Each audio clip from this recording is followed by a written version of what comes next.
40 రోజుల తపస్సు కాలం దైవ వాక్యానుసారమేనా కాదా?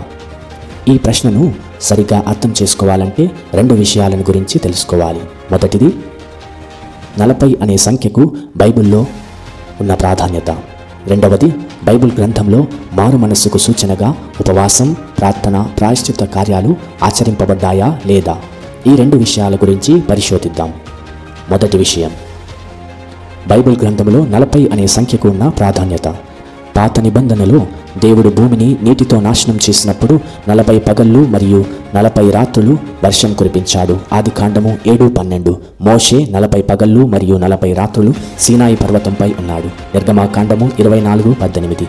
మోషే 40 పగళ్ళు మరియు 40 రాత్రులు ఇశ్రాయేలు తరపున మధ్యవర్తిత్వం వహించాడు. ద్వితీయోపదేశ కాండము 9:18 మరియు 25. ఇశ్రాయేలీలు 40 సంవత్సరాలు ఎడారిలో సంచరించారు. ద్వితీయోపదేశ కాండము 8:2-5 వరకు. ఎలియా ప్రవక్త యెజబెలు నుండి పారిపోయినప్పుడు అతను 40 పగళ్ళు మరియు 40 రాత్రులు ప్రయాణించి హోరేబు పర్వతాన్ని చేరాడు. మొదటి రాజులు 19:8. యెహెజ్కేలు గ్రంథం 4:6, 29, 11-13 ప్రవచనాలలో కూడా 40వ సంఖ్య కనిపిస్తోంది.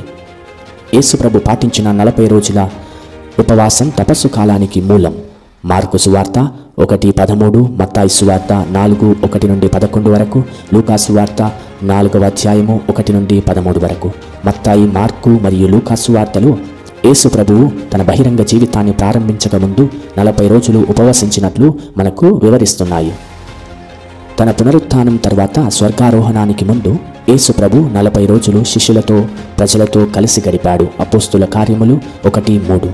ఈ వాక్యాల ఆధారంగా బైబిల్ గ్రంథంలో 40 అనే సంఖ్యకు ఉన్న ప్రాధాన్యత, ప్రాముఖ్యత మనకు అర్థమవుతుంది. రెండవ విషయం, బైబిల్ గ్రంథములో దేవునితో సహవాసానికి, మారు మనస్సుకు సూచనగా ఉపవాసం, ప్రార్థన, ప్రాయశ్చిత్త కార్యాలు ఆచరింపబడ్డాయా లేదా? ఈ ప్రశ్నకు జవాబును పరిశోధిద్దాం. యూదులు ఏడాది పొడవునా కొన్ని రోజులలో ఉపవాసం ఉండేవారు. మార్కు సువార్త 2:18-23 మరియు మత్తాయి సువార్త 6:16-18 ప్రకారం యూదుల మతపరమైన ఆచారంలో ఉపవాసం ఉండడం సాధారణమని తెలుస్తుంది. ఉపవాసం ఉండి ప్రార్థన చేస్తూ దుష్కార్యముల నుండి దూరమైతే దేవుని కృపకు పాత్రులము అవుతాము అని యోనా గ్రంథం 3వ అధ్యాయం 7-9 వరకు ఉన్న వాక్యాలు నేర్పిస్తున్నాయి.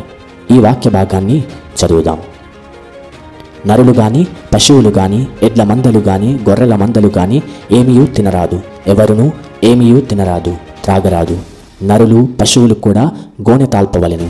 ఎల్లరునూ నిండు మనస్సుతో మొరపెట్టవలెను. అందరును తమ దుష్ట వర్తనమును మార్చుకొని తమ దుష్కార్యములను విరమించుకొనవలెను.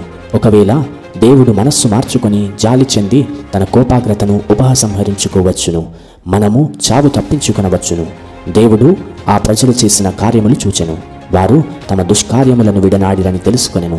వారి మీద జాలి చెంది పూర్వము తాను నుడివినట్లు వారిని శిక్షింపడయ్యను.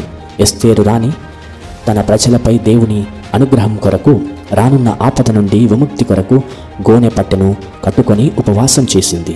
దావీదు రాజు కూడా పశ్చాత్తాపపడడానికి సూచనగా గోనె పట్టెను కట్టుకొని ఉపవాసం చేశాడు. యెరూషలేము దేవాలయంలో పరిచర్య చేస్తున్న అన్నమ్మ అనే ప్రవక్తి ఉపవాసం ఉండేది అని లూకా సువార్తలో చూస్తాము. యేసు ప్రభువును దర్శించిన పౌలు తరువాత 3 రోజుల పాటు ఉపవాసం ఉన్నాడు. అపోస్తుల కార్యములు 9:9, అపోస్తుల కార్యములు 13:1-3 మరియు 14:21-23 వాక్యాలు ఆదిమ సంఘములో విశ్వాసులు, నాయకులు, అపోస్తులు దేవుని నడిపింపు కోసం, ఆత్మాభిషేకం కోసం ఉపవాసం ఉన్నట్లు తెలుపుతున్నాయి.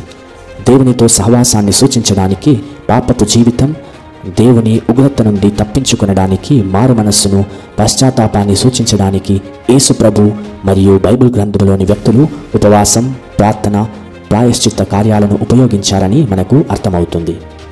ముందు చెప్పబడిన వాక్య భాగాలన్నీ మనకు నేర్పిస్తున్న విషయాలను అవలోకనం చేసుకుందాం. యేసు ప్రభు శోధింపబడడానికి ముందు ఉపవాసం ఉన్నాడు.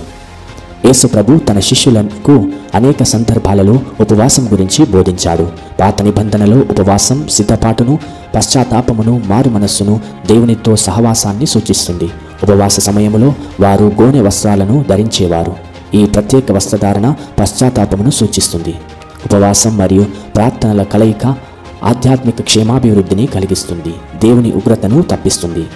ఆదిమ సంఘంలోని విశ్వాసులు, అపోస్తులు, పౌలు గారు ప్రాముఖ్యమైన సందర్భాలలో ఉపవాసం ఉండి ప్రార్థించారు. కాబట్టి ఉపవాసం, ప్రార్థన, ప్రాయశ్చిత్త కార్యాలు మరియు తపస్సు కాలం వాక్యానుసారమని ఉపవాసం, ప్రార్థన, ప్రాయశ్చిత్త కార్యాల ద్వారా దేవుని కృపకు పాత్రులమవుతాము అని మనకు అర్థమవుతుంది. కానీ పశ్చాత్తాపము లేని, దేవుని చిత్తాన్ని పాటించని, ప్రార్థనా జీవితం లేని, సంఘ సహవాసం లేని ఉపవాసం, ప్రార్థన, ప్రాయశ్చిత్త కార్యాలు లేదా తపస్సు కాలం దేవుని కృపకు మనలను పాత్రులను చేయదు అనేది యథార్థమైన సత్యం.